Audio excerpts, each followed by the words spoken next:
This is new information that's never been given to a workshop before, and it's changed my whole idea about what's happening. It's something that, this is what happened to me in England. You know, I didn't have any real idea what was going on in these crop circles and everything. And when folks told me I was going to have to go to England, I didn't even really know if I would, or I didn't ever even want to. I always thought England was this great place, and stuffy, and just didn't want to go. I had no desire to go to England, but just as, you know, they just keep giving you the thing back. I started getting, just in England, I started getting one after another, after another, after another, after another, after another. It's like 7, at least 9 groups over in England trying to get me there all at once, just in England. And I finally succumbed to it and went over there and did a workshop, which was in July of this year, so this just happened. And I was also told that's where I'd meet Merlin. And like I told you, this also was told that once I met Merlin, I would then be reconnected with my children, which I hadn't seen for 7 years. And so, these things with these crop circles, you know, they've been going on for a very, very long time in history, though no one's ever noticed it. Though they began to accelerate about 9 years ago, which had been about 82, somewhere around there. There was a man named Busty Taylor who I had a 2-hour interview with him in England. He was the first person to see one of the crop circles in England. He was just flying over and he looked down and saw this symbol on the ground. It wasn't this, it was another one. The circles first started out very simple. And there was this circle on the ground, and he had been studying. We're going to change that. Is a crop circle being formed? Go out there and all the grass. The road.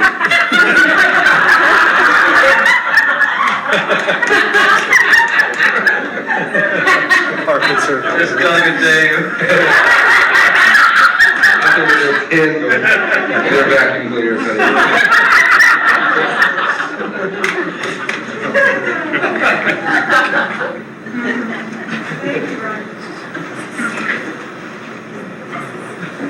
Where was it? Okay, I had this interview with Busty Taylor for about 2 hours in England. And he was the first person to fly over a crop circle in England, at least this is what he says.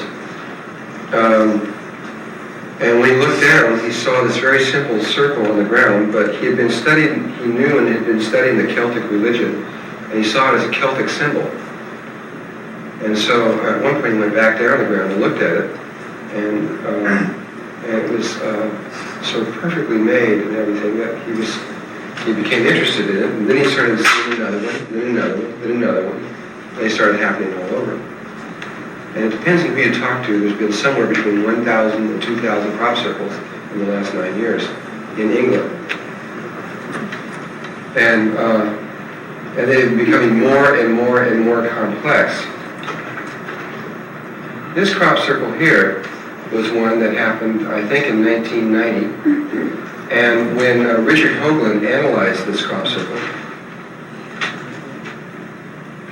lo and behold,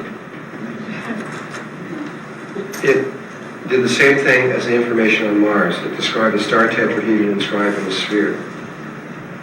The same bit of information found on Earth that was found on Mars. This crop circle happened, I believe, in 1991, I think.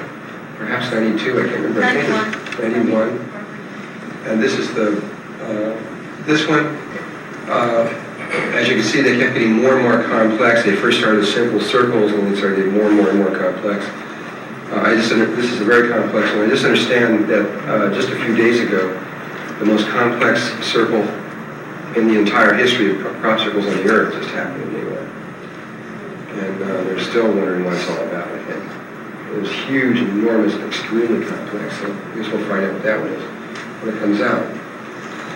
But this one, again, many people have analyzed it. Richard Hoagland, another one who's had people looking at this one, is very definitely tetrahedral geometry. So the other one was talking about star tetrahedrals, and this one is not just a third dimensional, but fourth dimensional. If you notice, there's a little bend right here, and the amount that is bent, and the amount that this circle is off center, etc., and all these things relate exactly to a fourth dimensional hyperspace tetrahedron. And so, I mean, the kinds of mathematics that are in here are very high-level mathematics. I don't think this is something Doug and Dave could have figured out. But they're truly extraordinary things. I mean, we're now seeing, when you look at these crop circles, I'll try to, let me see what, okay, this is stone. This is a brand new, I just laid all these out on the light table, and I had since I've never given this before, but at the moment I had an idea, so I have to think about this. I'm going to come back to you just in a little bit, and I'll go into the details of it. See how this is out of the flower of life pattern? If you just complete this, you'd have that inner loop in there.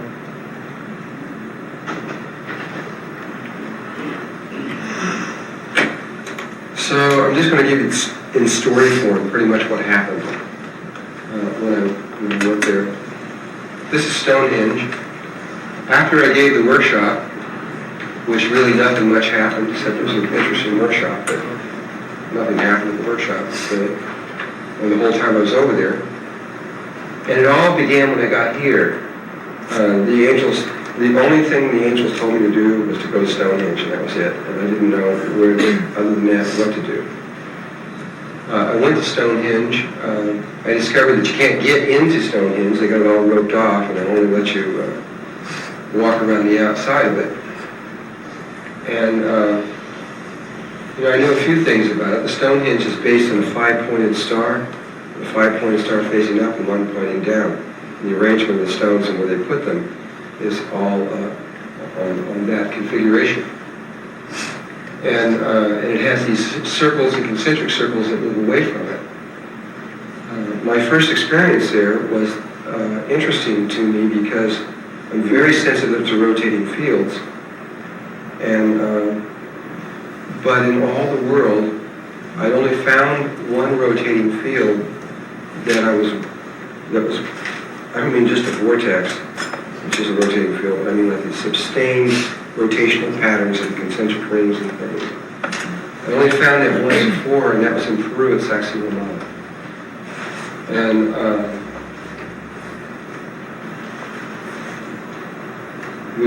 that place was incredible. You went into the middle of this pattern that was laid out. There's little tiny grass here, and there was grass, and in the middle of the grass was a little thing about this big around of grass that was green, and everything else was brown, right in the center. And when you stepped into it and you talked, you're on a hill, there's nothing around. But when you talked, your voice would echo back at you dramatically, just as if you were in a big glass cage. You'd say hello, and go, hello, hello, hello, hello, hello, hello, like that. But for everybody, you go in there, they'd stand here and say, you couldn't believe it. And there was this big, huge feeling rotating around this thing. What amazing. This one also had concentric rings, but in a way I've never seen anywhere else before.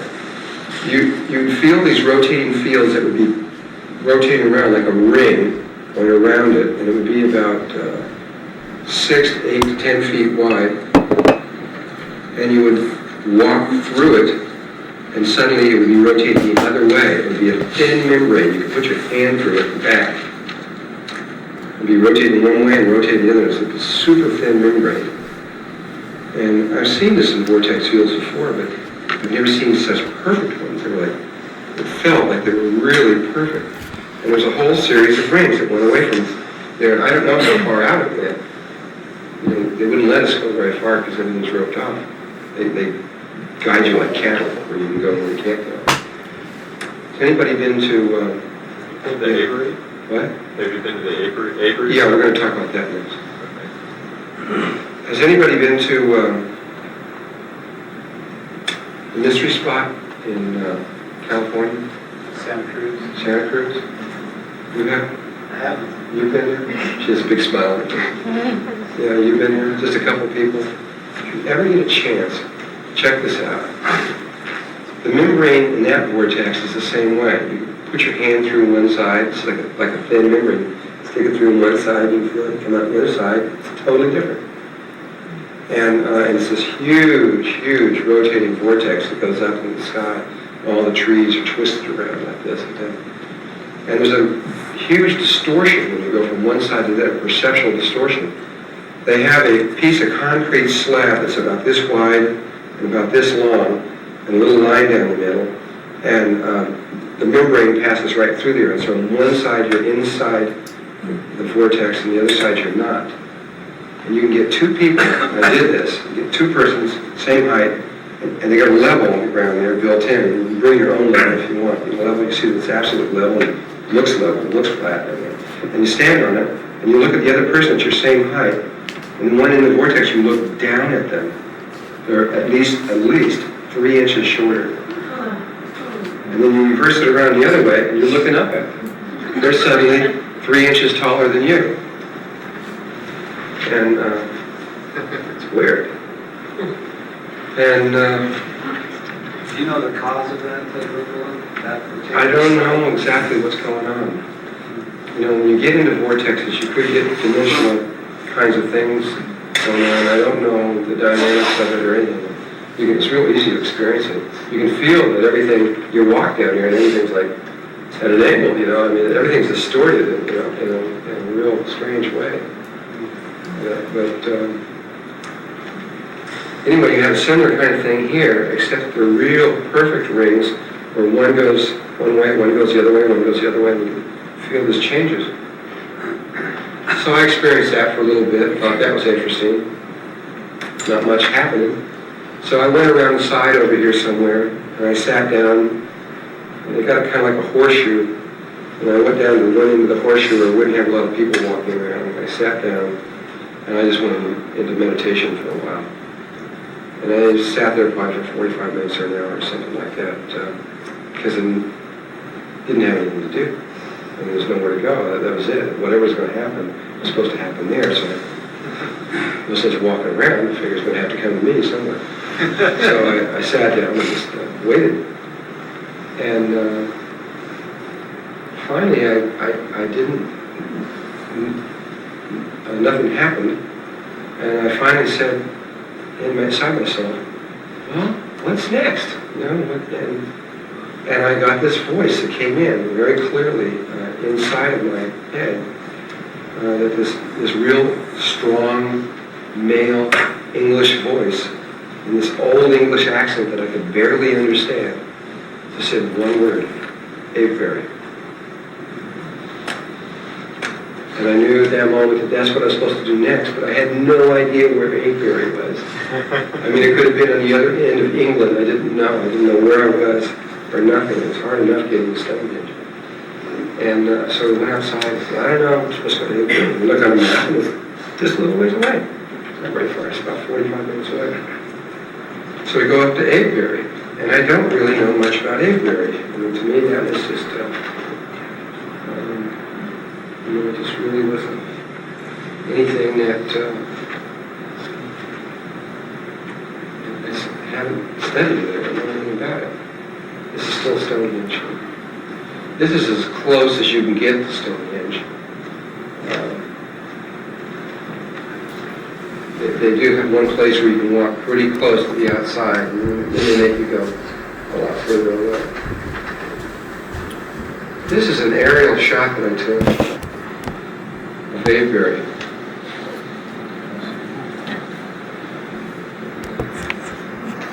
It's the largest stone circle in Europe. It's big. As you can see, there's a whole village that runs through the middle of it. The fact that village runs through the middle of it is an important part of the story. There's a mound that's outside here. It goes around the outside, and it's huge. It's way up. And there's a big gully cut all the way around here. This mound is solid white chalk. So there's dirt over it now. It used to be solid white blowing from the sky all the way around in here. And there's a stone circle that goes around the outer edge. And then originally there was another stone circle in here and another stone circle in here. And this stone circle had the letter D in it. There was an inward flow and an exit. There's an what's the word? Inlet and outlet. An inlet and outlet. Oh, there we go. Kind of like this road. And these were the two main entryway stones over here. Just wanted to get you an aerial view so you could kind of see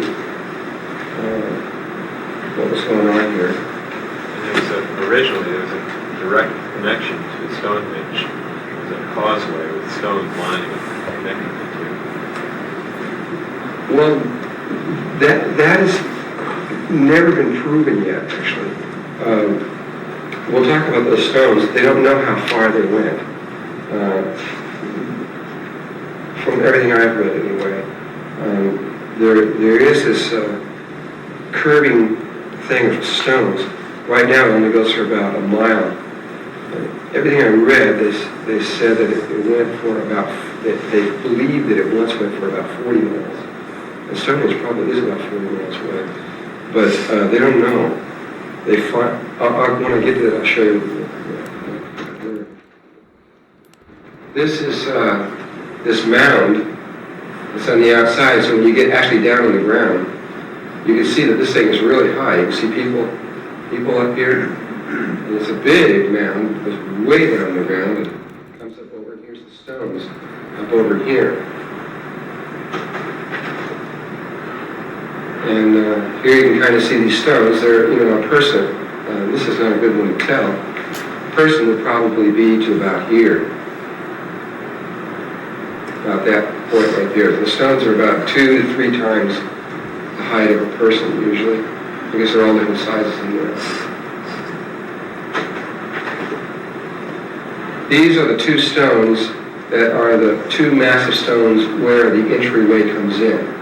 We'll have to wait to explain what entryway means. The understanding of this entryway is a key to understanding everything just about what's going on in the world right now, in a lot of ways. It's of major importance. And these stones are really massive. That stone over there, this one back here, is on the other side of it.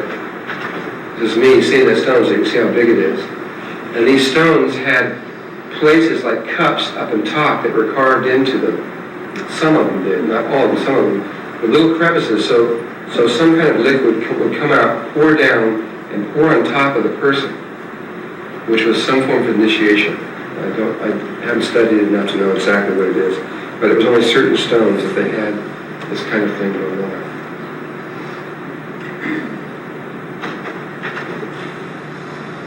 We're looking down now through the entryway where this energy enters in and comes down and is guided through to these 2 stones over here. Notice there's a Christian church right through that entryway, passing over here. That's very important when we explain something later. In between the church and here is where an inner stone circle is, and the letter D is right in here. And then on the opposite side of that, straight over on the other side of the church, is where there's this 90-degree turn that takes place.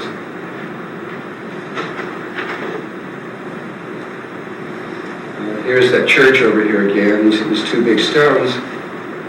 You can see this entering back through here.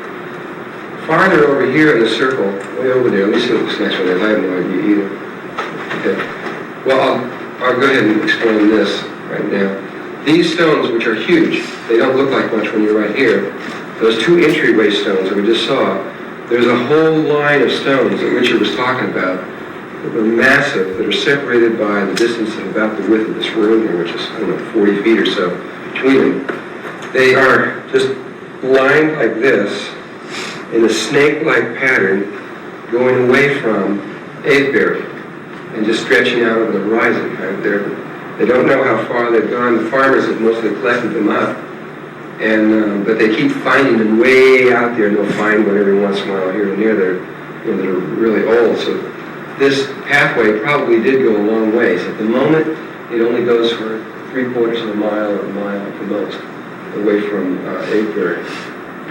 But that pathway of stones is an important part in all this too. This is a stone that's at Avebury. I believe it's called the Merlin stone.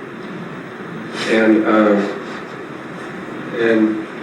I was pulled to this stone before I even knew there was such a thing. And this is one side of it. This is the other side of it. If you look at it, you can see like a face up here. Something like this person, this whole thing here. And I was pulled to this stone. I was just walking. The very first thing that happened, I just walked in. I was just an innocent little kid looking around. And the stone got me. And I started walking toward this stone. I walked in. As I got close to the stone, I went, so I missed the stone. I sort of slid down the stone and went into meditation right here. And I just was knocked out for about 45 minutes. And Merlin came in before anything ever even happened. I didn't even have a chance to even look around. And he came in and he started speaking in this old English accent where I had to like really listen because it was so strange. And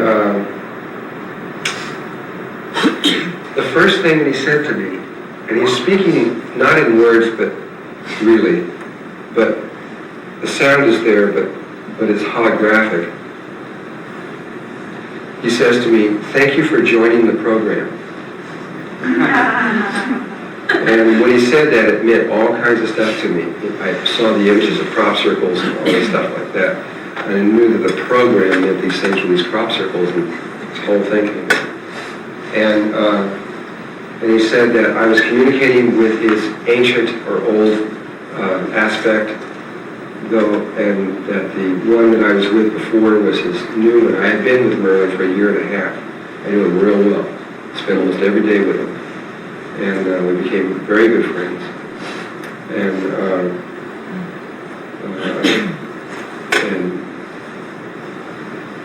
that's another whole story. And so now I'm now communicating with like an unfamiliar component of him. He just said that it was the same person, but an ancient aspect of who he was. And it was the Merlin that was associated with Arthur and Guinevere. Now there have been many Merlins. There's not one Merlin, there's many of them. And the Merlin is the head or the leader of the Druids. It's like the Dalai Lama is the head of just depending who you're talking to, of the Tibetans, Tibetan Buddhism. Well, the Merlin is the head of the Druids, and the Druid religion was the religion of the Celtics. The Celtics were a very powerful and big body of people at one time. They weren't just in England. They were in England and Ireland and Scotland and Wales and over most of Europe. They were huge. They spread out over a huge area. And the Druids had a very powerful influence on them. The Druids came from Egypt. They say that. They came, as I understand it, but I got to verify it more, about 500 BC. They emerged. That's when they emerged out of there. They came out of there at the same time that the Coptics came forth and the Essene Brotherhood came forth, and all of them came out of Egypt. Coptics, the Essenes, and the Druids. And all simultaneously, in conjunction with each other, working together. The Druids brought with them from Egypt the Isis religion, the feminine component of Egypt. Whereas Egypt was masculine, they were bringing to England the feminine component.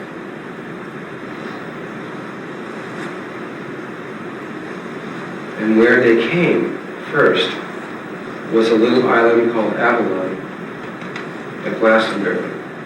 At that time, Glastonbury, England, was, all that area was underwater, and there were 7 little islands that were there. It was a port. And there was a little hill, which is called the Tor, on the island of Avalon, where on top of that hill was the primary stone circle, which was the mystery school of Merlin, and the head of the Druid school. Merlin began to tell me all kinds of things about this place of Avebury.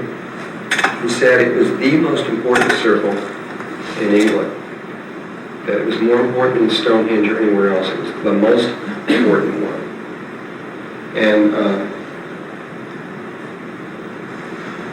he went on and on to tell me all kinds of things that I still have to verify and understand. And for about 45 minutes, but real rapid stuff. And then he began to talk about the crop circles, and said that he was doing them. Along with Doug and Dave.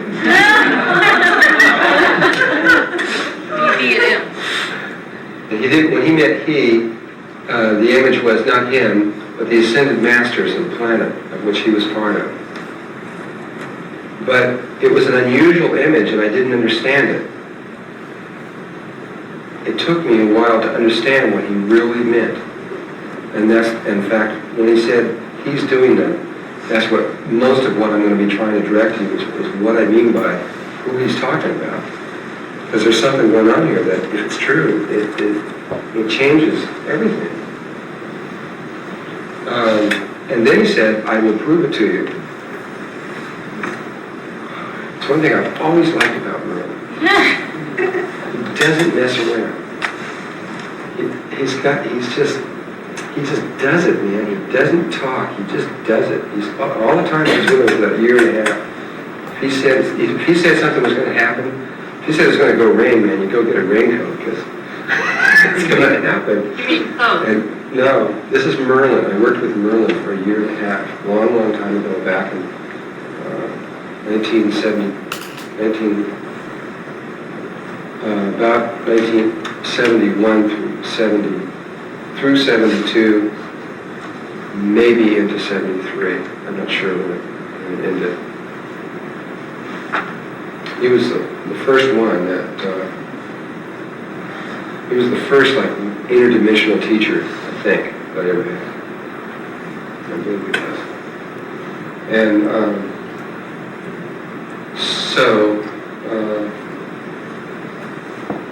he then told me that I had to go to Silbury Hill. I didn't really know where that was either. I didn't know it was just like right over the hump over here. He said I had to go to Silbury Hill and climb on top of it. So, is this next? What's this? Oh, that's just a crop circle that you can see from... Oh no, that's not, that is the groups. Okay, I gotta remember how I told this story. I laid them out in the things so I can think about. The next thing he told me was, I'll prove it to you. I'll prove that what I'm doing is this. And so he told me to go to Silbury Hill. We went on top of Silbury Hill, which I'm going to talk about in a little bit. And then we went home. That was it. By that was the evening time. I'll go back to the Silbury Hill thing in a little bit. We went home. We went to Swindon, which is a little place right near Avebury, and spent the night. Next morning, I got up and immediately went over and called a woman named Barbara Davis, who was the head of the networking for crop circles in England. She's written lots of papers and things. And everybody, she has a hotline, crop circle hotline, you call in, and everybody calls in, and they immediately have airplanes that fly out and photograph everything. Because a lot of times those crop circles that happen, as soon as the farmers find out about it, they immediately go plow them down. Because they don't want anybody to know about them, so get rid of them. There's a lot of reasons why I'll explain in a minute. But, so they immediately got planes that go out there and do it. So we were sitting there I called her up, we started talking, we got along really well, she's a really nice person, and we're talking for a while, and I don't know why I said it. I didn't have any intention of actually saying this, but I said, well, has there ever been a Vesica Pisces in the crop circle? My thought was, well, I don't, where's the pure sacred geometry in crop circles? Why is that not pure? That's what I understand. And so I said, is there ever been, and that's the simplest of all geometries, so I said, why is there, has there ever been a Vesica Pisces? And she thought for a moment, she says, no. Out of all the 2,000 crop circles is what she said. That's what she puts the number at. The 2,000 crop circles that have been in England, there's never been a Vesica Pisces that she knows of. And so we changed the subject and started talking about other things. A little while later, maybe 10 minutes later, she says, oh, by the way, you're up by Swindon. She's 150 miles away in Cornwall. And she says, you're up by Swindon. A crop circle was just formed last night, right near where you are. She says, would you go over there and look at it? Nobody's been there yet. Just go in and look at it, get an image of it, call me back and let me know what it is. And so she gave these instructions, and I said, sure. Of course I'm going to go to the crop circle. That's what I came here for. And so I immediately jumped in the car, and I was with this woman who was, she was Irish, and she considers herself a pagan, which is what the Celtic religion is, and she was very connected to that way of thinking. And we drove, we had these instructions, and we followed the instructions. We drove to where it was supposed to be. And it was supposed to be in this field. And we look out there, there's nothing there. So I was totally bewildered for a moment. And so I figured, well, maybe it's the mirror image or something. I tried that. I tried looking all over to find it, just tried to drive all over the place. And we spent 3 hours looking for this crop circle. And finally, we pulled over the side of the road and said, I just pulled over at it and said, I don't know if there is a crop circle. If there is, I can't find it. But I think we're going to have to go back and call Barbara and get new things. I said, I don't know where this thing is. And she goes, I know what's wrong. I said, what? She goes, we forgot to ask permission.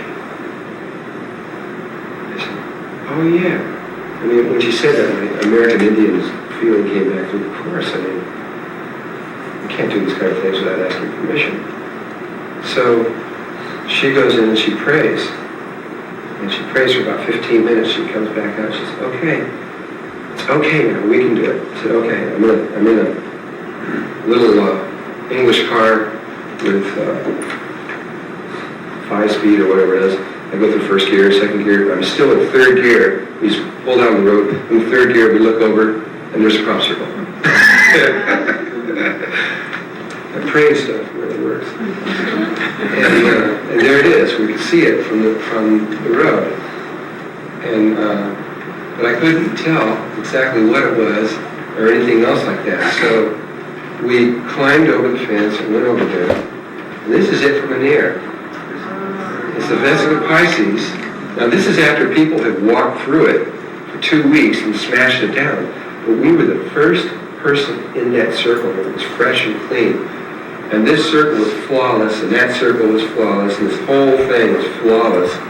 And I walked in here, and I walked in from this little path right here, which I made. There was no other pathways in there. Came in, walked into here, and at first I couldn't tell what it was. And I walk over there and I go, wow, this is a Vesica Pisces. And I go, wow, this is right out of my drawing. This is the eye. This is the central, the whole thing right out of there.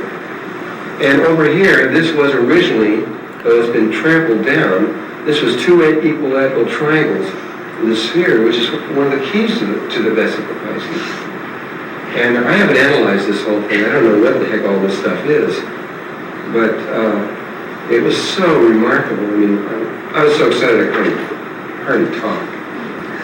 Look how this is. This is whirled down. It's rotated down. It's not somebody in here stamping these things down. It comes from a central point and they're spun around. And they are not broken down but they are grown in position. There's a little tiny piece that comes over and grows, and so the whole thing lays down. Many times, these things are actually woven like hair. Oh, I didn't see those, but I've seen the photographs of them. I've even saw one where it was woven one way, then woven the other way underneath, and then woven the other way underneath. These intricate patterns. And so this is when we first walked in. First thing, this is the road where we were on over there. They put it right near a freeway. Which happens to be a spot that's visible all night long. And it was just, they're really extremely accurate when you see these things.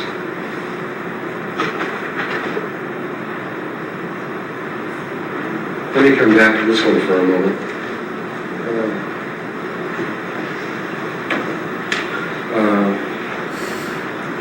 The feeling of a rotating field, this kind of feeling that I got, that I felt around Stonehenge, and I was also feeling the Avebury, by the way, I felt around these crop circles. It was really powerful. In fact, it's so powerful that many people, when they go into these things, they get sick. You read about it over and over and over again, because I started to read people that had various experiences on this. Because it's like you get, your equilibrium gets off, and you feel like you've got the flu symptoms or something. You get sick from it.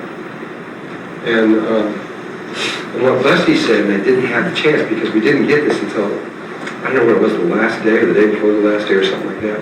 And what Bestie told me is that all you got to do is go in there with a compass, and it'll spin in the direction that the pain is sweeps down. Obviously, if you've got a compass spinning in your hand, that's not just something more. I mean, there's got to be something more than just somebody planting a heyday.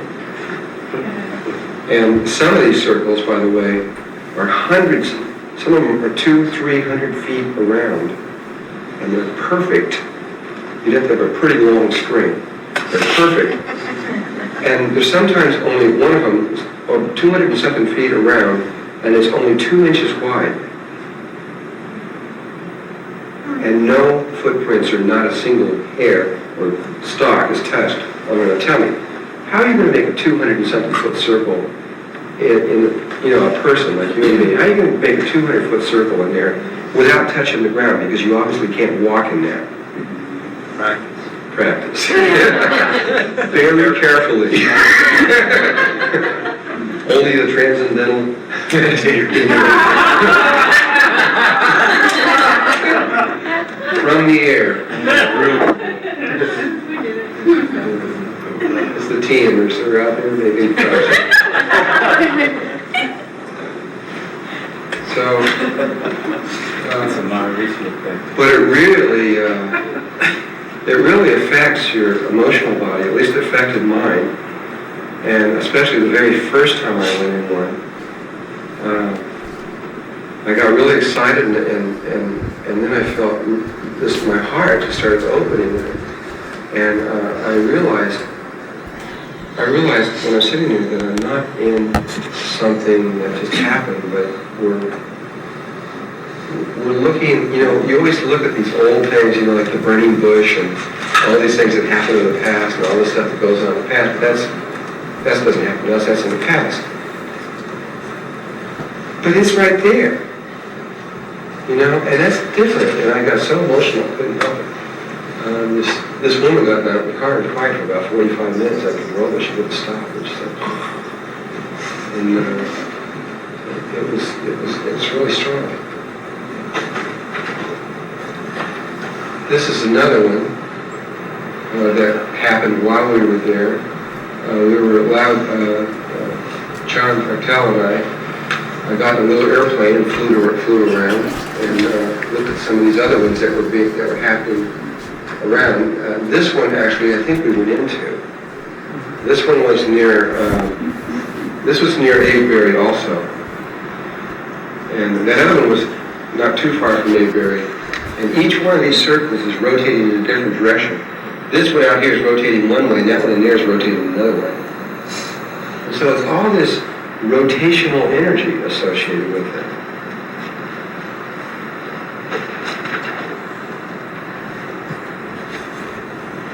You can see Richard and Terry knocking at the door.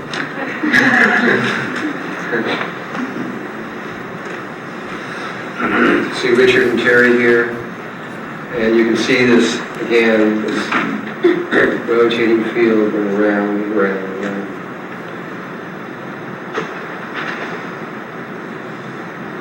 There's me. In one of these fields. I don't know which one this was. This was the one near Aidwood also. You said they grew seven. Huh? You said they grew seven. And most of them, if you look very, very closely, there's a tape that's out that I got it actually, but I haven't even seen it. Though it's called Undeniable Evidence by Colin Andrews. And they have shown how the stalks are actually grown in place and not pushed down, and that there's an actual chemical change inside the stalks that is extremely unusual. And that and I have to actually look at this tape before I can talk at it more. But from their point of view, it's absolutely, the title is Undeniable Evidence. I guess they feel that it is because of the way that they are grown. They're not just pushed down. These happen overnight. They happen from sometime between the time that it gets dark and the time the sun rises. And the experiences that people have had all over England are interesting. In the hotel that I was in Swindon, the manager said, "Oh, we just had a Japanese team here." And he says, and he goes to tell me that that they had just set up their instruments in a field near Avebury, which that's where many of them are happening in there. They had this whole area around Avebury where they had set up their instruments. These instruments were able to see with infrared and everything else. They had all kinds of cameras going on. He said they could see a mouse walk through that field at nighttime, and they waited. And the next morning, there was a crop circle right in the middle of it. They never saw a thing. Their cameras did pick up nothing at all. But what a lot of people have said, read some of the books and experiences of many different people, is they'll go out in these fields and sit there at night. And if you tune to it, there's 3 experiences that have occurred over and over and over again. And the first one is the primary one. They'll see the sphere of light, anywhere from so big to sometimes real big, come out of the earth, from underneath the surface, come out of the earth, come over, hover over a field, and you'll have this high-pitched humming sound, this whirling sound, and the crop circle is formed, and then it goes back into the earth. Another one is these spheres of light will come out of the sky, come down, and the same whirling sound form the image and go back into the sky. And the other one that happens not very often, but occasionally, is a vehicle comes down that looks more like a traditional flying saucer and forms these things. But that's a rare experience. It's usually these spheres of light that are coming either from within the earth or above the earth, but almost always from in the earth, from everything I've read. How long does it stay? Indefinitely until the farmer comes and harvests the fields. Now the fact that the crops are in crops, the crop circles are in crops, is a crucial thing to understand what's going on. And not in dirt or something like this, they're in crops. Now they have been done in snow. Of course, whether or not they're real or not, I don't know. They have been found in sand. Whether or not they're real or not, I don't know. There are a lot of fakes in these circles. There are people who want to discredit this and are doing everything they can to make fakes everywhere. What did they do? They had Doug and Dave come up. And the whole world, I mean, in England, they really think that was a direct government intervention by those two guys. They went and said, we're doing it. All the media focused on them. All over the world. And in other words, they were putting out to the world, this is the answer, it's Doug and Dave. And then they pulled the plug, and now you won't see a crop circle in any newspaper anywhere, hardly. They act like it didn't happen. No, they won't even talk about it. The answer's already been given, it's Doug and Dave. And they won't discuss it anymore. And it works. For most people in the world, they just have to turn their attention somewhere else. There's still somewhere around, what is it,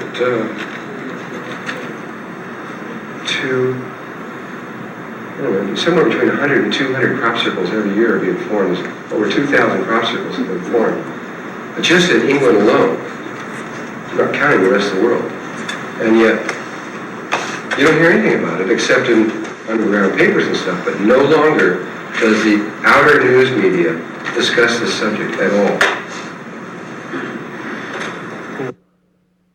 And so when they go out and look at these things, they look to see, if it's man-made or not. And the vast majority of them, the people in England, just say are fakes. If they think there's even one little thing, the tiniest little thing, that maybe it's a fake, they'll just call it fake. Because they're afraid that somebody will prove that one of them that they say is right isn't, and then they'll discredit the whole thing. That's what they're afraid of. And so usually only about 1 out of 10 gets called a real one. Yeah. Well, crops are something we eat. Crops, we ingest the crops, and it seems like this is knowledge that for the earth to digest, to ingest, to absorb. Would you have in your big five or always in crops? Yeah, I have a real strong feeling about it. She said, we eat the crops and we ingest this food, and it's just like ingesting knowledge. Is that what you said? There may be a metaphor in that. But I think there's something else, and this is what I think is going on. Let me see what the next slide is so I can get an idea here. Okay, well this is just another crop circle.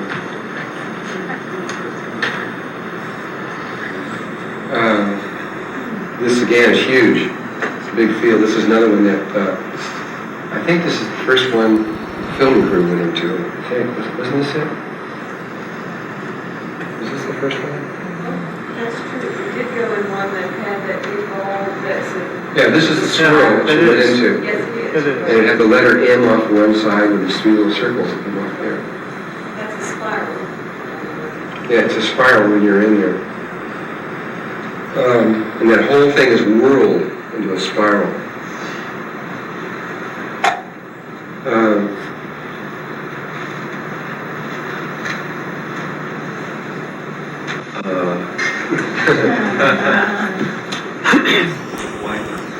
Where were we? Wine crops. Oh, wine crops. Okay, good. Thank you.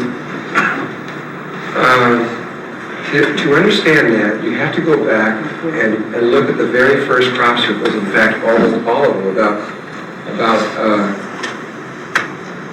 a very large percentage, I don't know exactly what percentages, but a very large percentage of the crop circles are Coptic symbols. Ancient Coptic symbols. And so Avebury is a Copt, and all the stone circles, Avebury and Stonehenge and all these are Coptic circles. Yeah. What? Oh, I'm sorry. Celtic. I'm sorry. Erase all that. A large portion of all these crop circles that are being formed are Celtic. They say Celtic there, not Celtic. And even though it starts with a C. And they're Celtic or Druid symbols. And so in order to kind of understand what's going on, you've got to look at the Druid religion.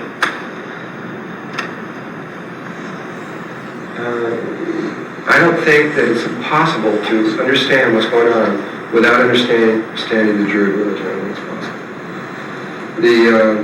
First of all, The Druid religion was a nature religion. Its main belief is that the earth is a living being and alive, that it was female, and that it was a mommy, and that it had a personality in the cosmos. It was conscious like a person. That we lived on her. They also believed that the sun was alive, and that it was a male, it was daddy, and that it was conscious and had a personality in the cosmos, just like a person. They believed that they watched Mommy Earth and saw all the creation processes that were going on, and all the growing things, and the trees, and the waters, and everything. And they felt that the processes that went on the earth were sacred. And so the religions all revolved around these creative processes.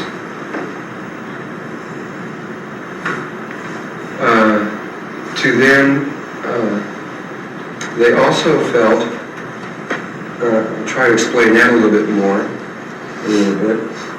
They also believed that heaven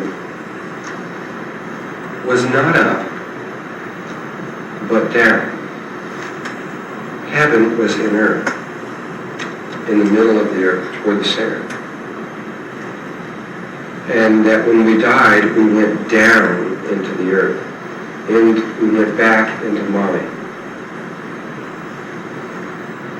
I remember when they gave me my name, when they gave me back my name that I already had. My name was given to me, Drunvalo Melchizedek, 21 years ago, but I couldn't use it for a long time. They told me I couldn't use it until they told me to, which was about 8 years ago. At the same time they told me to teach, I had to use my name. And 21 years ago or so, they gave me the name, and they said it was a Druid name. And that Drunvalo was a little tree that grew by a creek. And so this must be a Drunvalo tree.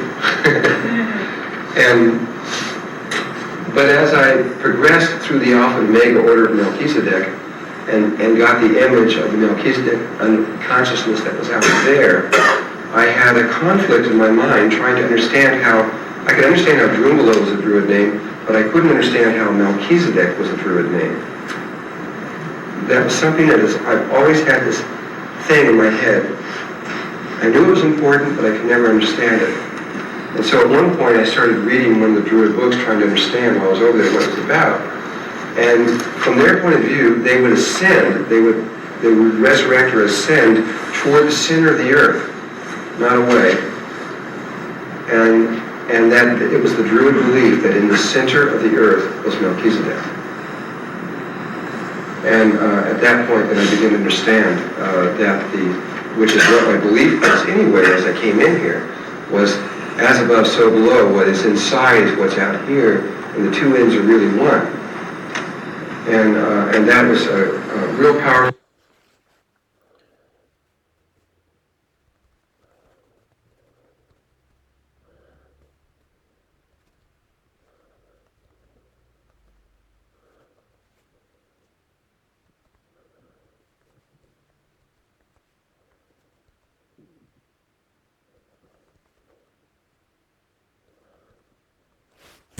Confirmation on a lot of levels for me that I was heading in the right direction with all of this.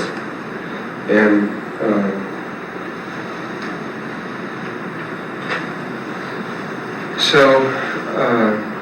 getting back to this nature thing, so they saw like the wells, the water wells, the holes as the openings into heaven. And the stones, they saw them as being alive, as being spirits. They saw the trees as being alive and conscious and were people that could think and feel, and they communicated with them, and they were very close to them. They listened very carefully to the processes and made sure that they didn't do anything to harm the earth. Everything was in harmony with the earth.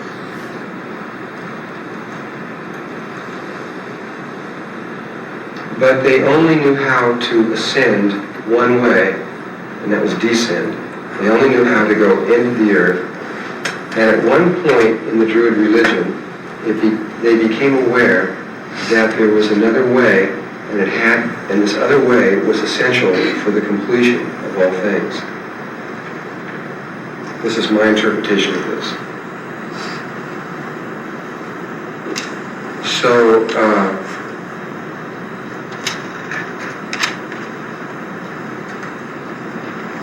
So at one point, the Druids came out of Egypt after Akhenaten and the preparations that took place there, and they knew that the Christ would come, that Jesus would come, and they had to prepare for the coming of Jesus. So the Essene Brotherhood went one way, the Coptics went one way, and the Druids went into England, and they began to set up this whole pattern of Isis, the feminine pattern. They laid it all down, and they kept laying it down and waiting for this time that they knew would come hundreds of years in the future.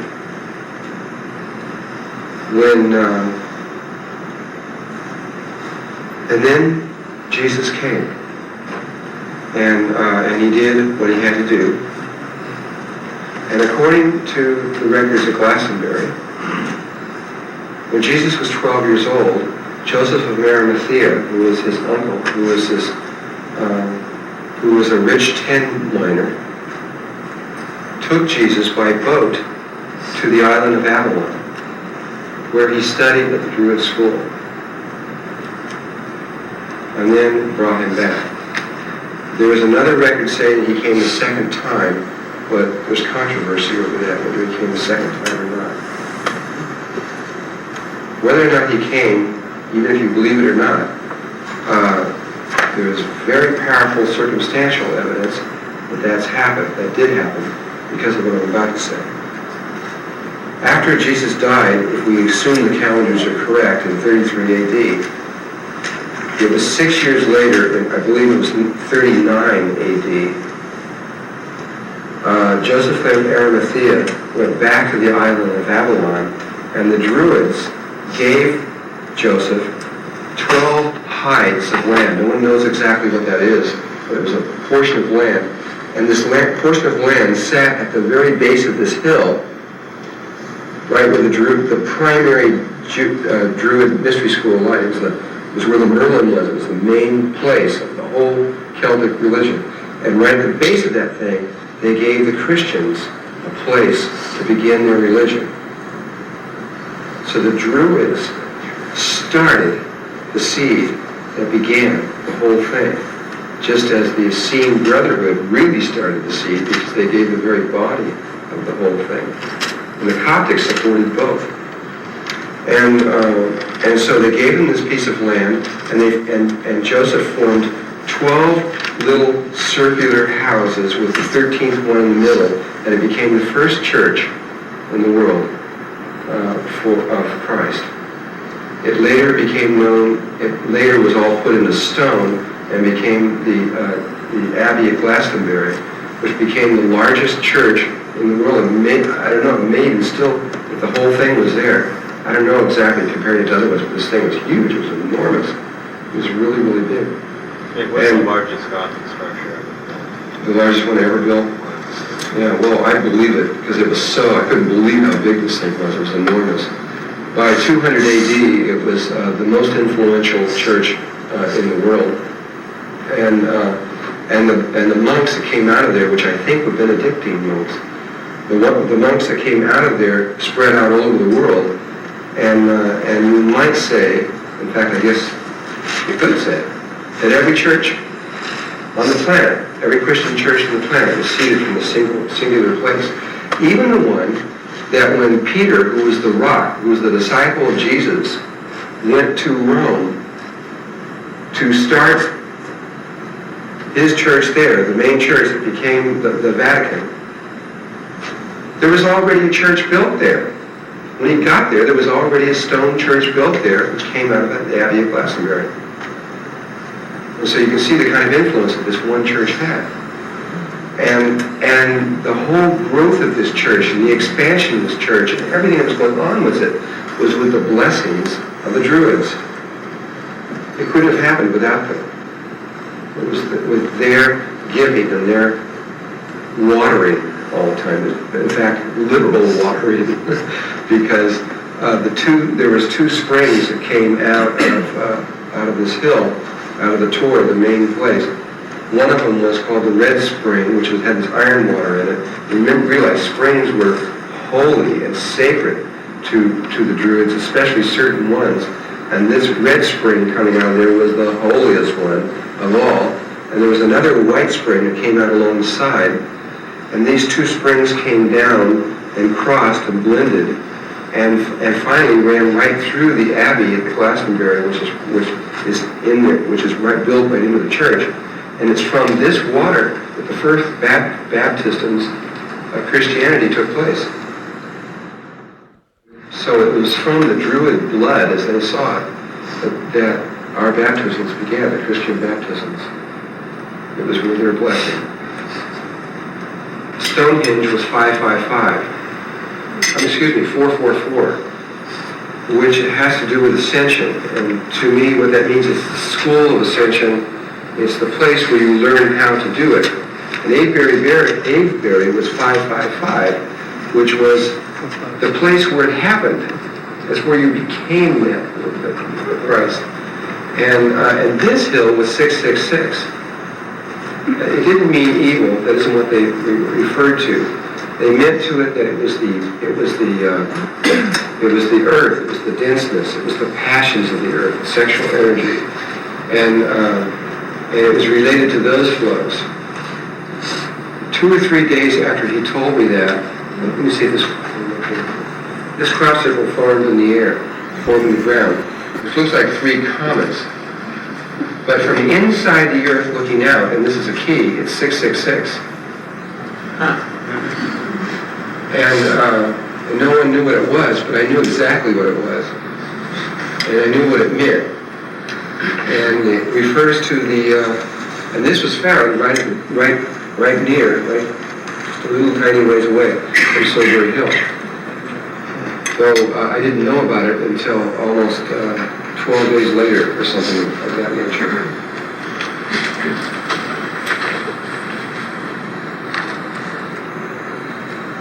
The other component of this is called the West Kennet Longborough, which is down here. And this is really old. It goes back to 3,500 BC. Considering that civilization as we know only started at 3,800 BC, this is really old.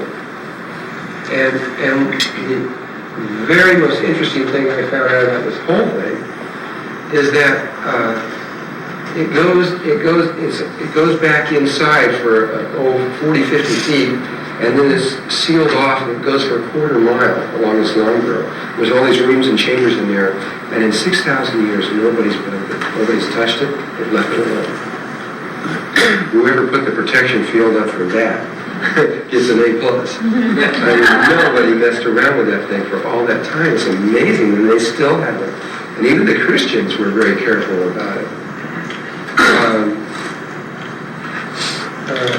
You see, I'm kind of doing this a little bit different than I've told this before, and laying out the components, and I'm not telling you what it's all about yet.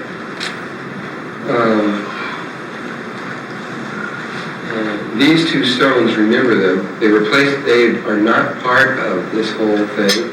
They were placed there by the Christians, not by the Druids. The rest of them were placed there, it was all done by the Druids, or the Celtics before them.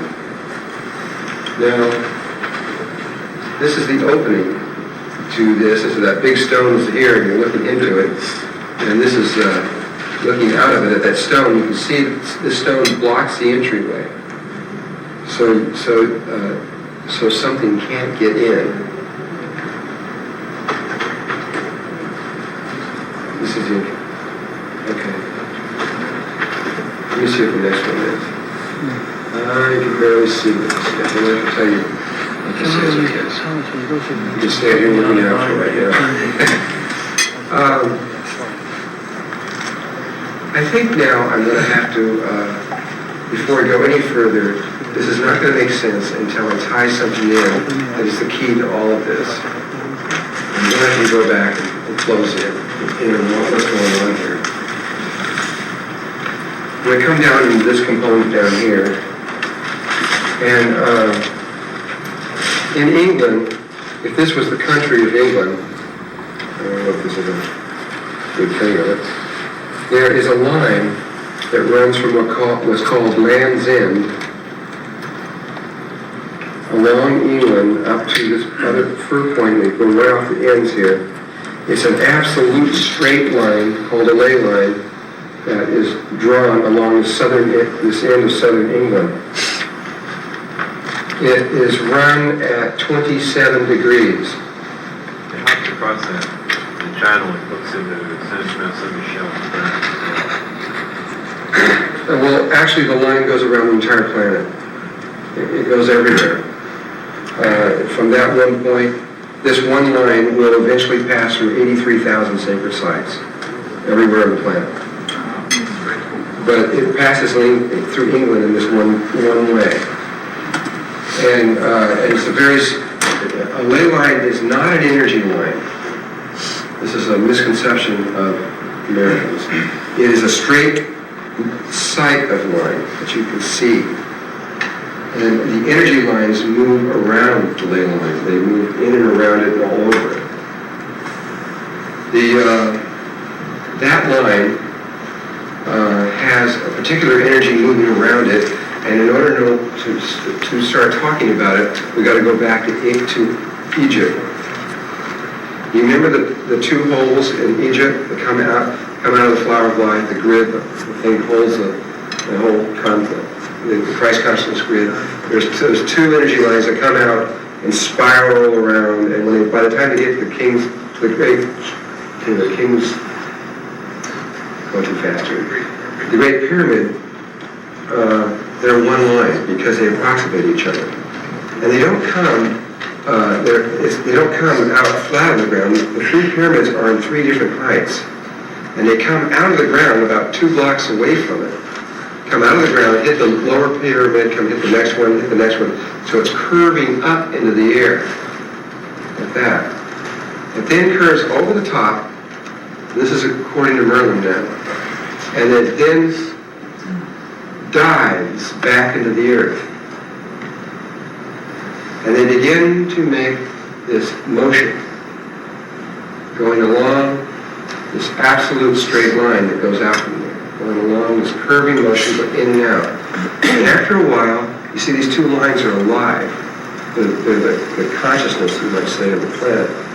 They begin to go sideways, and occasionally go up like this, and sometimes go sideways, but always going along the straight line. And every once in a while, they'll make a 90-degree turn, and start going in another direction.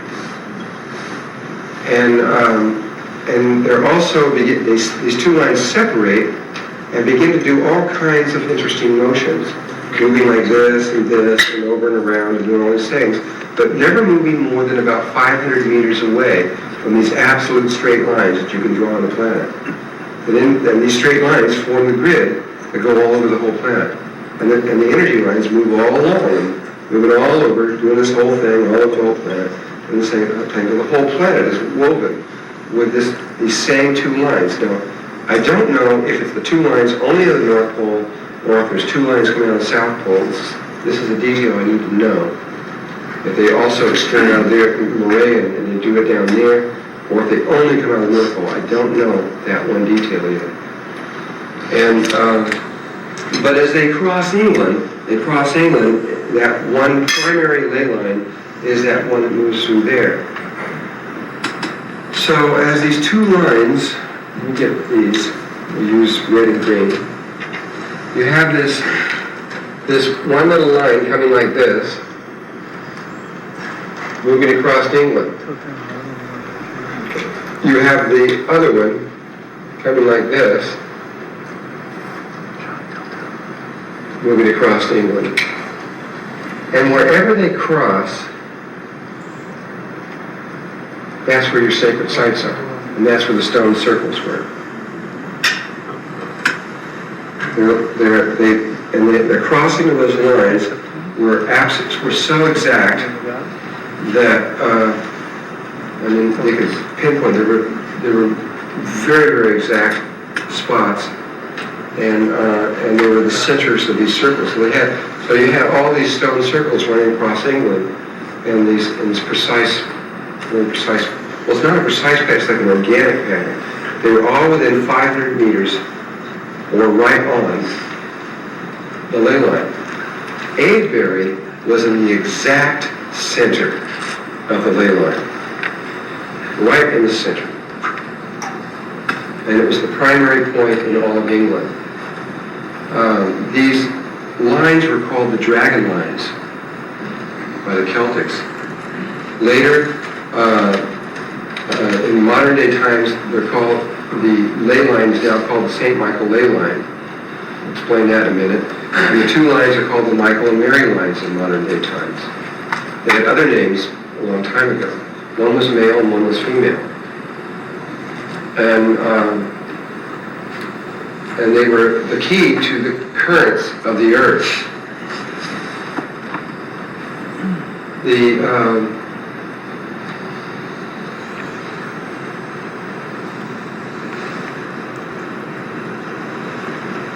So let's explain what happens with these lines as they come in through into Avebury. We'll just look at this for a moment. These two, well, the purple line, let's see. The purple line will be the male, and the green line will be the female. This purple line comes and passes through the sanctuary like this, which is the male line. The green line comes, the female line comes and passes through the sanctuary. And this is not drawn to proportion here. It doesn't matter that much. And it crosses right there and comes down like this and heads toward the West Kennet Longborough. The male line comes over here, and we can't really connect these things because they're more distance apart, and enters in to this stone thing here, coming in and heads toward Avebury. This is the male line. We're very connected together. The female line comes down here and enters right in through the West Kennet Longborough and runs right down it. The West Kennet Longborough is a vagina. It's the only way that I can say it. It's literally that in their eyes. Over here is a sacred spring, and it passes right through the sacred spring, the eye to heaven, and then it comes right here and passes through Sobury Hill, and this is a breast. And from here it reconnects with the male line, and the two of them come moving down this channel that has been really coming into here. So let me talk about these two places here.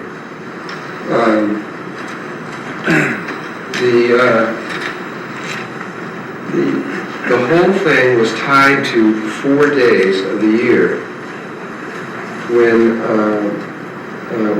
the 4 different seasons, the 4 times when the creative energies peak. The primary one was on May 5th through May 7th. It's when the sunny, is that what it was, at 15 degrees? I can't remember, it's a certain time. And at that moment, on that sacred day, the Druids and the Celtics, the populace, would, at that moment, that's when the male energy of the sun would reunite, of daddy, would reunite with the female or the mommy energy. And that was the moment of springtime. And it was the most sacred moment because that's when all the creative energies would return into the earth. And so they were just tuning to it. These the dragon lines would increase in intensity at that moment. There'd be this, they're there all the time, but in those 4 days, and especially May Day, it would increase and become a lot stronger. And so these Longboroughs actually existed all along the St. Michael ley line. There's many different ones stretching all the way along here, along with all the stone circles, I think. And on that day, they would go to a hill that would be near here, and I don't know exactly where they used it, all along the ley line, and they put these huge piles of wood, trees and old wood inside, and set them up. And then all the Druids and the Celtics would begin to do their drumming and all their ceremonies and everything else, praying for the return of the male energy connecting with mommy energy. And then on that moment, on that day, the sun would rise, and it would come down and pass through the long burrow, down through the vagina, all the way down to the back, and strike the cervix. And the cervix, so you can't see it in this thing. I don't know if you can see it at all. It's really too bad. We have to get another one. There's a round lodestone at the back of here, a reddish colored stone, which is the cervix of this. Let me see the next one. You can't see it very well in here, but it's right back in here. And what's really interesting about this, it is a cervix and it blocks what you can find from behind there. But it is, that stone and only that stone is most of the time, and I've checked this out with some other people, because the first time I was there it happened, the second time it didn't. That stone is usually wet, almost all the time. Just that stone and nothing else. It looks like almost like a mucus that's over the top of it. And it was that way the first time when we came back with the filming crew. It was dry. And then since then I've checked with other people who have told me that it's, as far as they know, it's always wet. So we happened to hit it. That made us think, well, is it tied to the moon cycle? Just like a woman or anything else? I mean, what is going on there on that whole thing? Okay, that's another subject. I'll come back to here. So that's the opening going down there. So that light comes in, goes way back in here, I don't know, it's 30, 40 feet or more. Hits the cervix. When that does it, from their point of view, the male energy of the sun has entered into the female energy of the earth. And it's the moment when the creative energy returns to the earth. And that's a great celebration. And at that instant, they light the fire. And so as the sun is rising all across England, as it goes along there, these fires start at this point here on the eastern side, and these fires start striking one after another, after another, after another, all the way across as the sun rises across England. As the fire is lit, all the people in there, which have been waiting for this, they go out into the crops and into the fields where the crops grow, and they make love into the fields to put the creative energy of their creative energy back into their fields. They were banned by the Christians to not do this anymore. This was too pagan, and those Christians really did not understand anything that they were doing or really why they were doing it, what was going on. And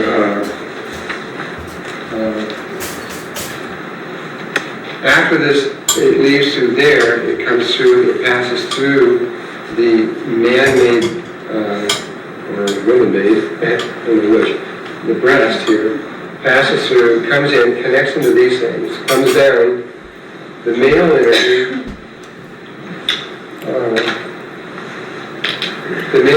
comes through and goes straight through along the straight line and comes over here, and I believe goes straight on out like this. The female energy comes through, makes this loop, comes around and comes out like this, which reconnects with this over here and heads back out of here. And this is the best that I can see and understand of what's going on. And there is something about the way these energies meet in here that was very special to them. I'm not exactly sure what it was. I'm going to come back to this in just a little bit.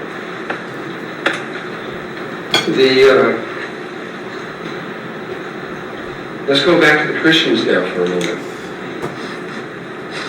The Druids are helping the Christians to start. That's pretty obvious. very obvious. And what the Christians started to do is that when they went to these stone circles, which were the places where the Druids and the Celtics did their ceremonies, and they took the stones and built churches on those spots. And they knew exactly where the dragon lines crossed, and that's exactly where they built the altar. The altar was put right there. They left the dolmen. This is a typical dolmen site. You notice how large the stone is on the roof, and it's much smaller there on the sides. That stone is a sounding board, and the entire structure is musical. They would get inside and they would chant, the whole thing would vibrate. And many times they build the church on top of that and leave it intact. Could you say that again on the mic, please, Richard? The large stone on the You have to top. turn the mic on. Okay, here. The large stone. not working. There we go. The large stone on the top is like a drum head. It's a sounding board, and they would get inside and chant, and the entire structure was designed musically, and the proportions of the structure had to do with the special energy at that site. And when the churches were built on top of these sites, these dolmens were left intact under the altar, and the proportions of the church were designed on the same proportions as the dolmen underneath, and the musical structure of the church was designed on the same lines as well, so that this knowledge was preserved in the acoustical space of the church, and regardless of what was said in the church, it comes out meaning the same thing. That's good. Like that. Well, they started slowly building their churches over all the places where it crossed. They went to the stone circles, started taking the stone circles, building their churches, and building their altars exactly where the dragon lines crossed. That's where they placed the altar. And so today, you have no less than 63 Christian churches in an absolute straight line running across England. And when you go and look at most of these churches were dedicated either to St. Michael or to Mary. That's why they're called the Michael and Mary lines.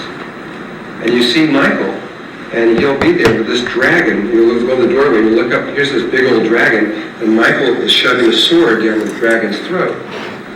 He's subduing the dragon lines. And by the Christianity taking over the old religion of the Druids. But it was the Druids who were helping the Christians. So what's going on here? Why would they do this?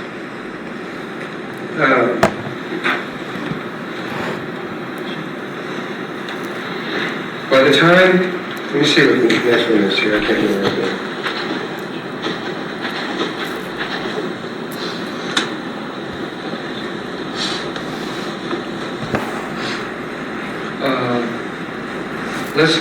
We need to go to Glastonbury now.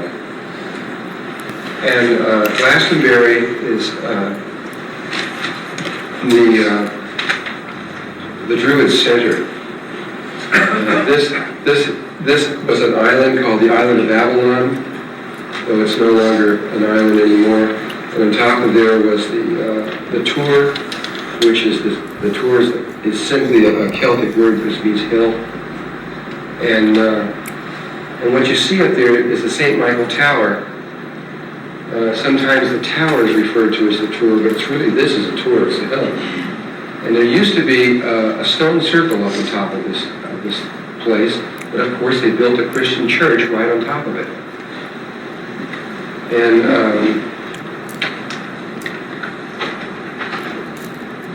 this is all that's left of it. It used to be big, well, it could have been too big because there wasn't much of a place up there. And let me see what the next one is, I can't remember.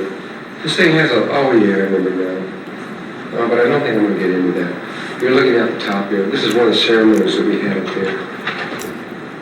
This is a look from the top of it. So you're looking at England, around it's a very beautiful green place. And all this was filled with water. And every once in a while, the hills would become an island. For some reason, I don't know how, all that water is no longer there anymore. Glastonbury was the place. This is where it all began. And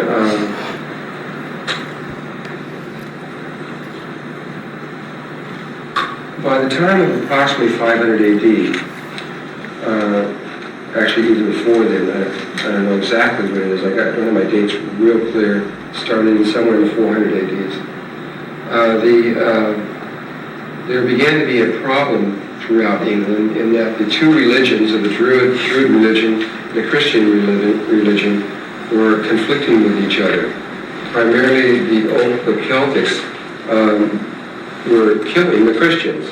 There was a slight problem. And so Arthur came to this area, to another island that's about, 5 miles or so away from this one here, and where there was an old Roman fort, and he rebuilt it into this beautiful castle that was called Camelot.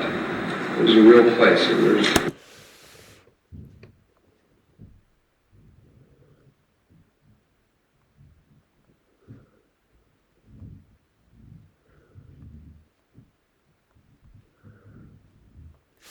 really there, though there's not very much left of it anymore.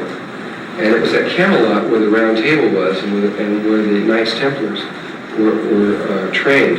It was the Druids through Merlin who trained these people how to do what they did, and primarily one of their major business or purposes was very mundane.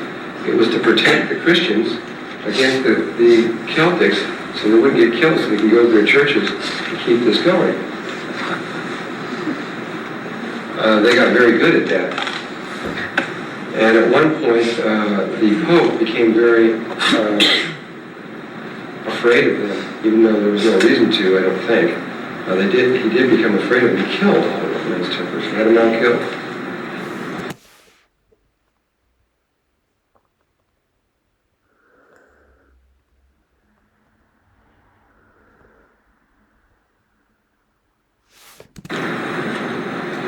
But their purpose was to establish, to make certain that the Christian religion kept going. So why would the Druids help the other side? Again, the same question. This seems so incongruent until, according to Merlin, you begin to see what was going on here in a deeper way. Prior to the Christians coming here, they ascended into the earth. It was still ascension. It was not in the sense of going down or evil or darkness. They were ascending into the light, but from a different way. And they knew that there was another component. There was ascending away from the earth. But no one knew how to do it. The old writings of the Tibetans talk about how they tried to do it. They had tried to ascend away from the earth, but as far as they could get was the moon. And they didn't know how to do this, and it was Jesus that came in and taught them how to ascend away from the earth and to go out in these dimensional levels away from the earth instead of toward the center. And so the Druids wanted this to happen so that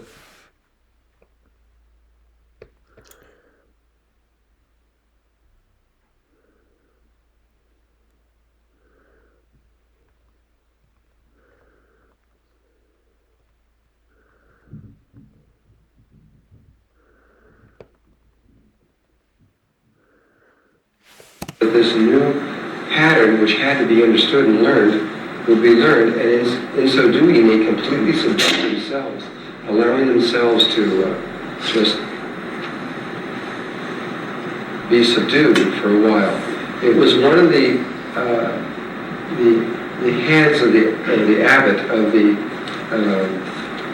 Glastonbury Abbey, who went to this tower up here where we're looking off of, to that stone circle, and supposedly threw holy water on the dragon of the dragon line, the protector of the dragon lines at this place, forcing the dragon and all the elementary spirits into the earth. There was no forcing.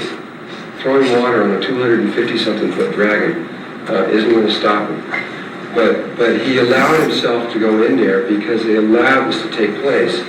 And they then went around and burnt all the oak trees which were sacred in the forest, where all the elves and the spirits and all the little spirits of the devas of the land and everything, forcing them to go in.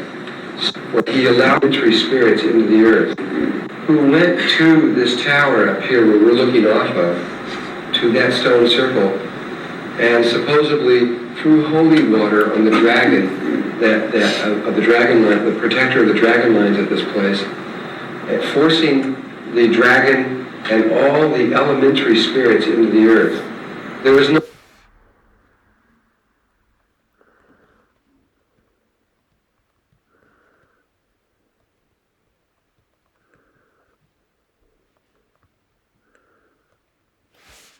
forcing. Throwing water on a 250-something foot dragon isn't going to stop him. But he allowed himself to go in there because they allowed this to take place. And they then went around and burnt all the oak trees which were sacred in the forest, where all the elves and the spirits and the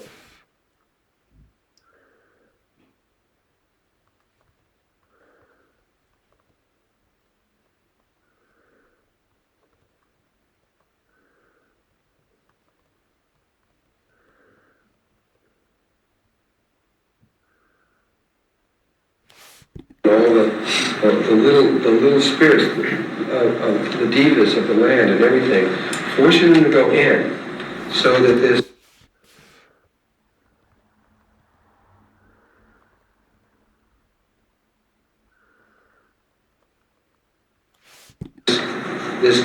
other kind of energy could get a chance to grow. That's been released now, by the way. There's a big change going on in the inner earth at this point. And what Merlin was saying is, yes, that had to go. It had to be. The ascended master.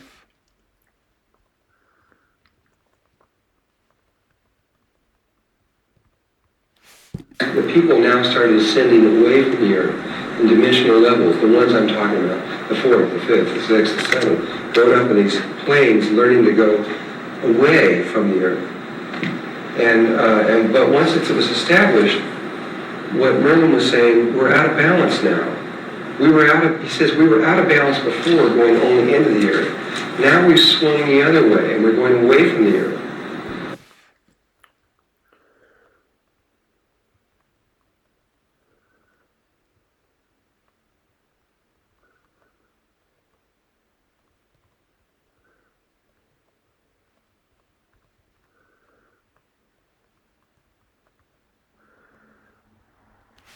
And he says, what the purpose of the crop circles is to be a program to re-educate us to the holiness of Mother Earth. And in these patterns are these sacred forms and all this sacred information, and that will eventually reconnect us, or hopefully reconnect us back to the earth again. What Merlin is saying is we need to now bring these two ascension processes back into one, which is already happening on the other dimensional levels.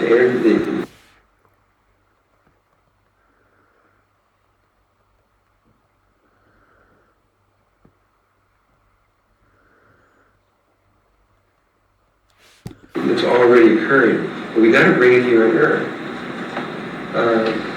This particular way is killing the earth, and we need to reestablish our connection with Mother Earth and see it as a living being. And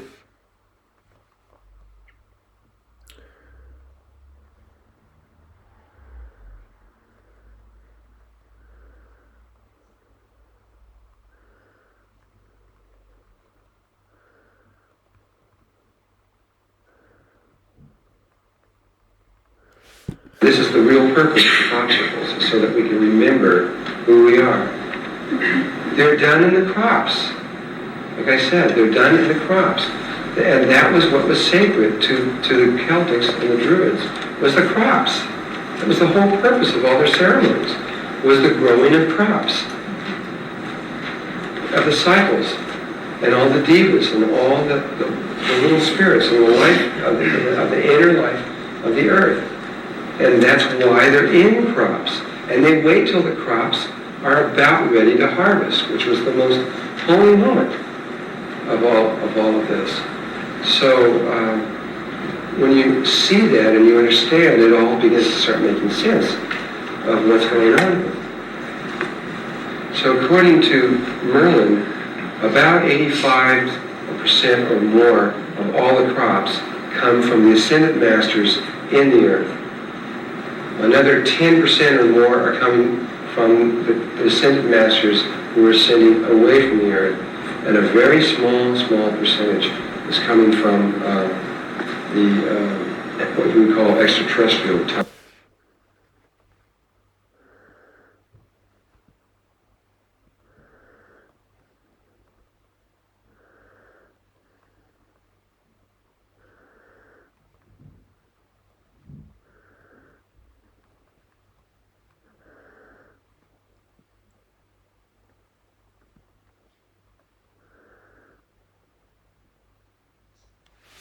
Type beings who are cooperating in on all of this.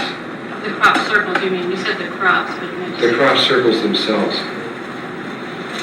And it was real interesting when I sat down with Busty Taylor and we started communicating. I didn't know him. I never met him before. He never met me. We sat down and shook hands at the table. And this was after being here for about 3 weeks, and I had this crash course. I mean, I was just pulled from one place to the next place to the next place. And to get this very rapid image of what was going on. And I was sitting there, like, wow, this is something I never conceived of before. And I sit down with Busty, who's been studying this for 9 years. It's been his whole life. And I got done after 2 hours, and I looked at him, and he looked at me, and we realized we have exactly the same image of what's going on. He sees it exactly the same. He had one tiny difference, which was so beautiful. I'll have to come to it in just a moment. This was an oak tree, and this was another one.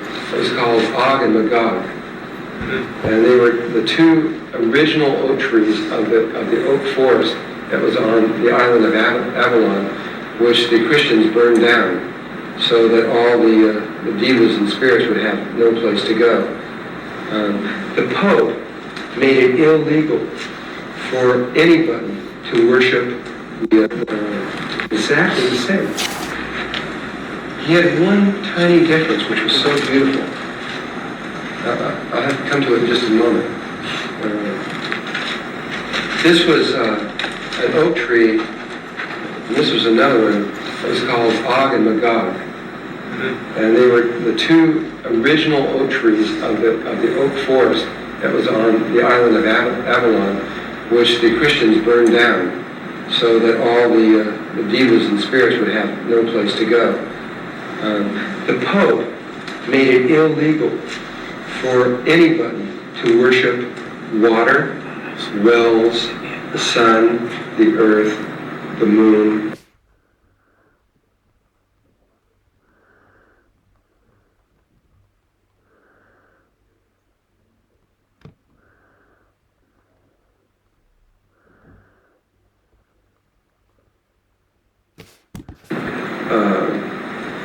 Stones and to pray in the stone circles. All these things became illegal, against the law by Christian beliefs, for them to ever even do. They had to do it to get it going. This is the Abbey at Glastonbury, and you're only looking at a tiny little piece of this huge thing, which was placed right over one of the sacred wells. This is another piece of it, where it came down and extended around, and most of the framework was not, it would go way over to about here and back. This place must have been enormous at one time. There are the ages that we knocked it down. What? Henry the Eighth is the one who destroyed Glastonbury. I'll check that out. That's probably an interesting story, too. He couldn't compete with the church fairly, so he had to compete on terms that he understood. Okay. Yeah, Henry the Eighth is the one who actually destroyed Glastonbury. He destroyed quite a few of the monasteries. It was basically because he was struggling with the papacy for control of the English church. Thanks, Richard. On this, right on this place, right near the church of the Abbey of Glastonbury, is the site where the monks found the grave of Arthur and Guinevere in 1191. They then moved them and put them underneath the altar.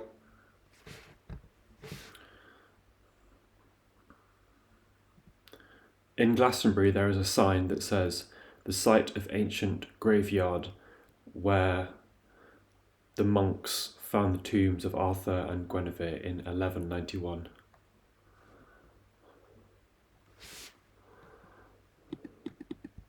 Control of the English church. Thanks, Richard. On this, right on this place, right near the church of the Abbey of Glastonbury, is the site where the monks found the grave of Arthur and Guinevere in 1191. They then moved them and put them underneath the altar in the Abbey of Glastonbury. And this is the cover, which is two Vesica Pisces, if you see, or one Vesica Pisces, two circles, which is the lid to the chalice well, which is the water that flows directly out of the monastery.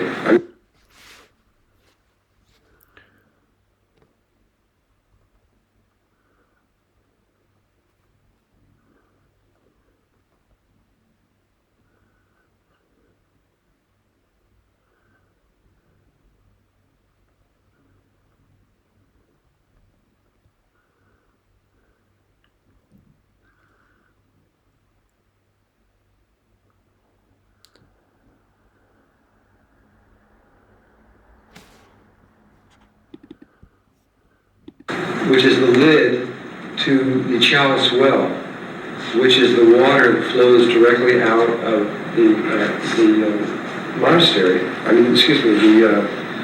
The Druid school coming off the tour. It was the sacred well. It was the red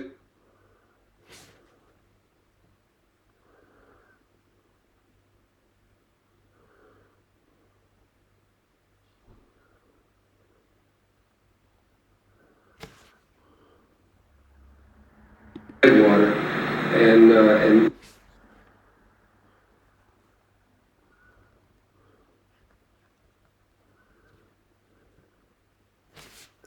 just a little ways away from here is where the White Well came. This was the spot, according to what we were being told, was where the very first baptisms took place of Christianity. And if you go down further, this is where it ends. You see the water pours in, and they've made two Vesica Pisces where it falls in. This is Rudolf Steiner's flow forms that come in there, which are very beautiful. They were put in there. And this was this sacred water. There's supposedly all kinds of healings that go on there. It has been for a long time. It was more famous than Lourdes for a long time ago.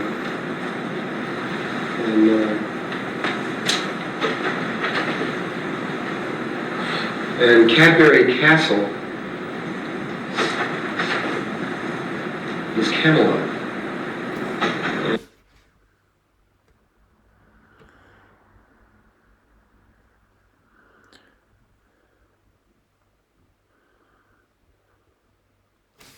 And this is the pathway leading up to Camelot. And there's not much there anymore. It's just this big sweeping hill, but you can see where they've carved everything out and all this stuff. And actually, there's a lot of the castle supposedly still buried in there, but it's now private land, and they won't allow anybody to touch it. They just want to leave it alone. And I can understand that. But there was a major castle there at one point, and this is where the round table was. This is where all that took place. So, let's see if there's any more on this. I could go on longer in this, but I think you get the idea of what we've learned here is that about these stones, about the crop circles. If it's true, it'll be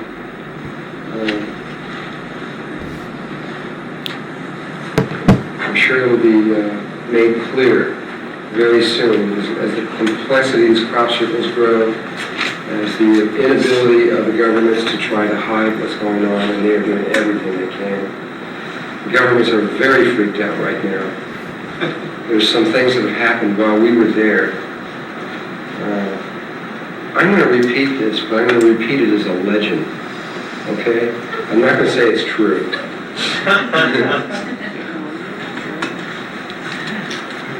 One of the people that I was there knows one of the government, a very high up military person in the British Air Force. He's a major, and he was talking to her about what had happened right while we were there. I didn't even know this was going on. And if it's true, it's pretty remarkable.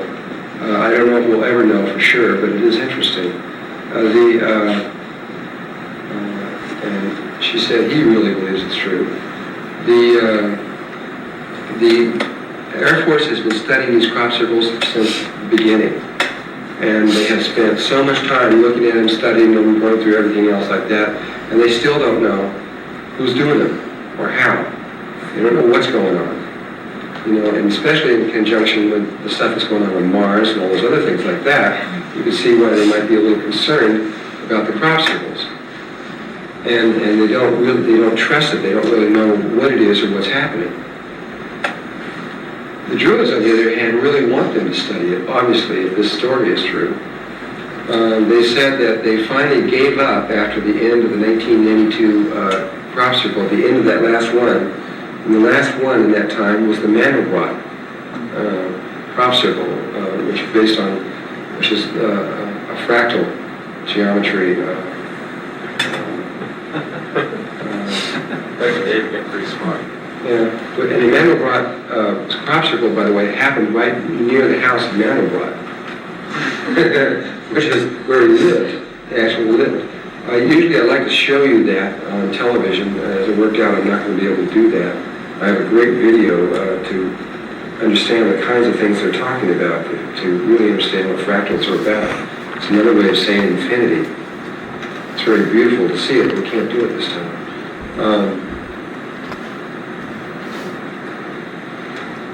According to them, they gave up on the whole thing, and then while we were there in July, a crop circle formed at the end of the runway on one of the military compounds, right on the place where you take off, which makes it very hard because this is a totally secured area, and nobody saw it happen. And the very next morning that it did, they said, and this was in full view of several hundred people, and it was videoed. They were videoing these things as they were taking off. I guess it's part of their procedure, I don't know. But this plane took off, this jet fighter took off, lifted off the ground, went over the top of the crop circle, and disappeared. It was gone. They found the plane 1,500 miles away. And something very, very weird happened, and I don't know what it means. They found the pilot, and the pilot was dead, lying near the crop circle. I really don't think they meant to do that. I think that was an accident if that happened.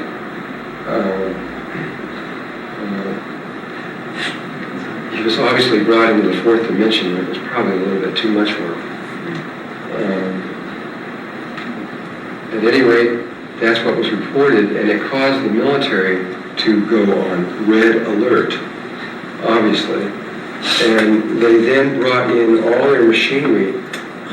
They brought in guns and a whole military thing, cannons, tanks, everything else near Avebury. At this point, they were going to check out these stone circles and try to see who was doing this. They did this whole number, and according to this major, all they said was they were allowed to witness a crop circle being formed. And they said they all just stood there because they said they knew that there was absolutely nothing they could do. Whatever it was, whatever they witnessed, whatever they were allowed to witness, they realized that their guns and tanks and cannons were just totally useless, and that a whole new viewpoint has been arrived at from the British Air Force. I hope this is true. I'm sorry if this person got killed. I really don't think they meant to do that. It was interesting that they brought him back and sent him right there. But, so, maybe that's true, I don't know. If we ever find out, I guess we'll find out someday. Okay, I'm going to close this slide presentation, and we're going to have to give them something that's very important. This is of the Merkaba. Oh yeah, there's one more thing. I did forget this one last time. Busty Taylor had one little bit of information that I thought was so beautiful, and I just had to print it. So he gave this next slide after this one was Busty's. It's not mine. He gave it to me. And Busty said that that the legends talk about these ships that have landed for so long, these flying saucer ships, not only the Dogons, but it goes back into the Celtic beliefs and everything else like that. And it's been known for a long time. And he says, just look at the burial grounds of the Celtics, how they buried their kings and things. And look at this. He says they look just like flying saucers. I mean, they really do. I mean, look at this. With this image of what you know, and look at that. You can see another one over there and another one behind it. And they're just sitting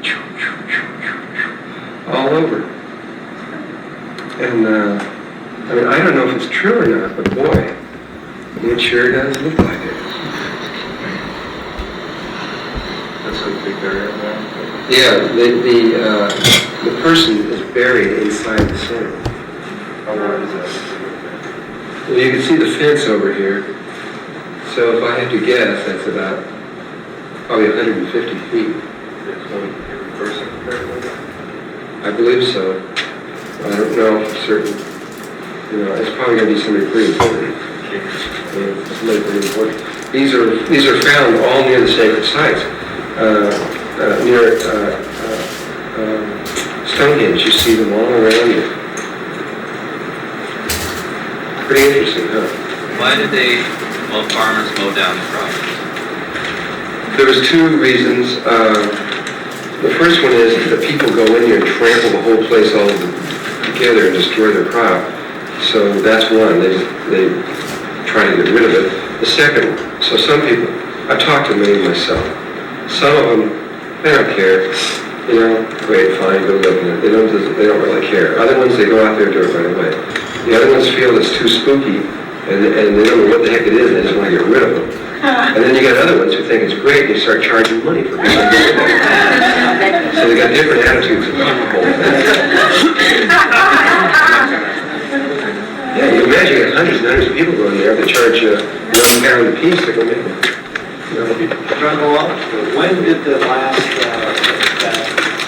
military incident occur? I believe it happened in July of this year.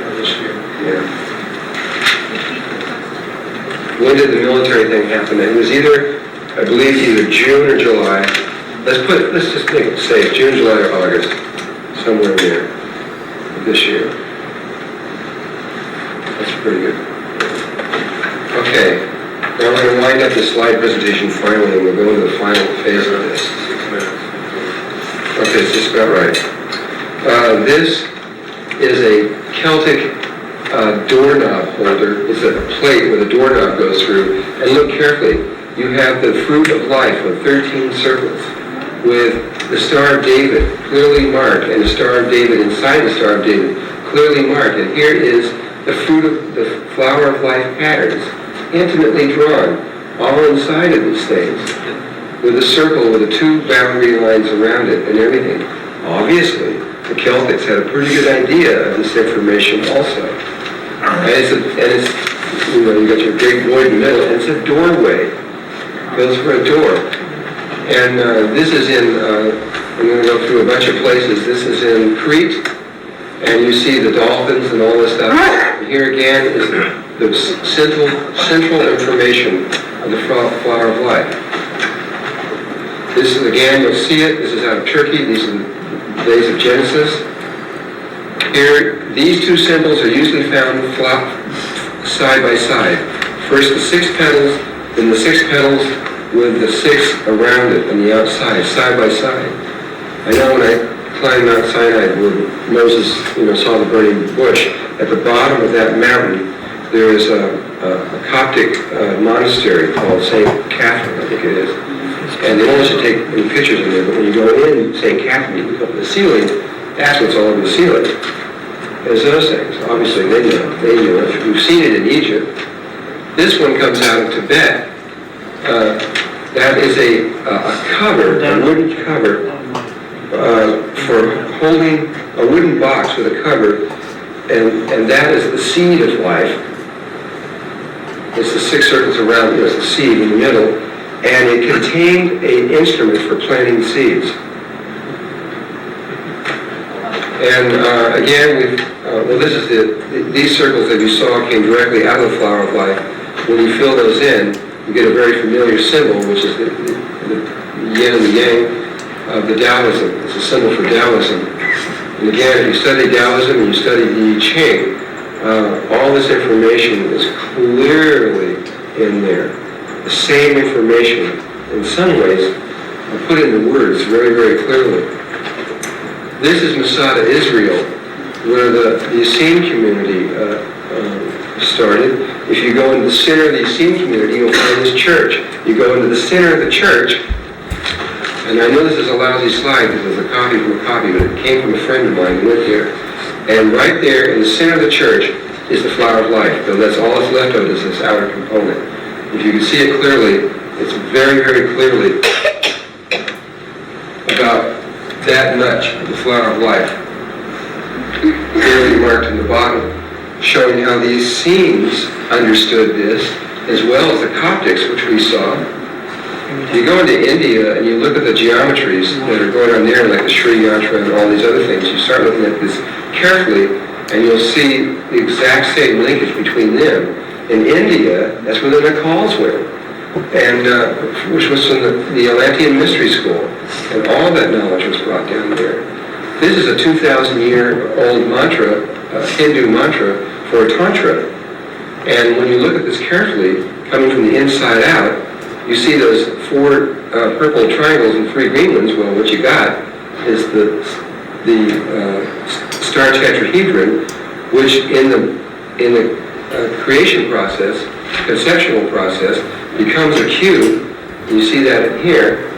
And all of that begins and ends in a sphere, both the ovum and back to the final corolla.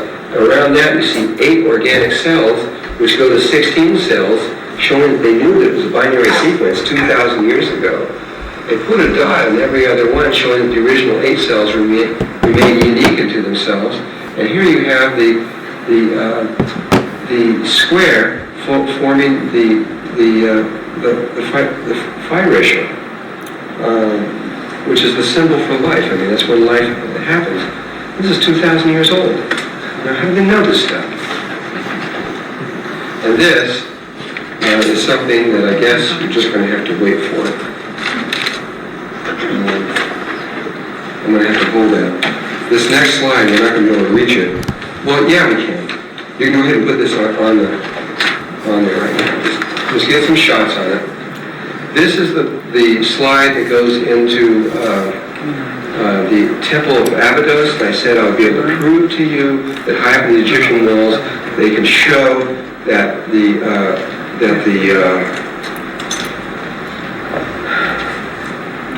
that they can see the future.